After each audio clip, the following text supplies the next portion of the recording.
নিয়োগ দুর্নীতির কারণে পশ্চিমবঙ্গের অনেক বদনাম হয়েছে। শিয়ালদাহের রোজগার মেলায় যোগ দিয়ে এমনটাই বলেছেন মুখ্যমন্ত্রী শুভেন্দু অধিকারী। তার কথায় এই বদনামের জন্য রাজ্যে পরীক্ষা কেন্দ্রগুলো কলুষিত হয়েছে। রেলের পরীক্ষাগুলোই পশ্চিমবঙ্গে নেওয়া হতো না।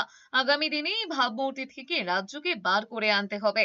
তার কথায় নিয়োগ দুর্নীতি, পুরো নিয়োগ দুর্নীতি, হাইকোর্ট, সুপ্রিম কোর্টে হস্তক্ষেপ, 26,000 শিক্ষক শিক্ষিকা শিক্ষাকর্মীর চাকরি বাতিল, সব বিষয়ে অনেক ক্ষতি হয়ে গিয়েছে। তিনি আরো বলেছেন, ভোটের আগে যেসব প্রতিশ্রুতি দিয়েছিল বিজেপি, ক্ষমতায় আসার পর তা এক এক করে পূরণের কাজ শুরু করেছে নতুন সরকার। মুখ্যমন্ত্রী আরো বলেছেন, পশ্চিমবঙ্গকে নিয়ে অনেক আশা ছিল, গত কয়েক বছরে সেটা ধ্বংস হয়ে গিয়েছে। আমাদের খুব বদনাম হয়ে গেছে পশ্চিমবঙ্গের।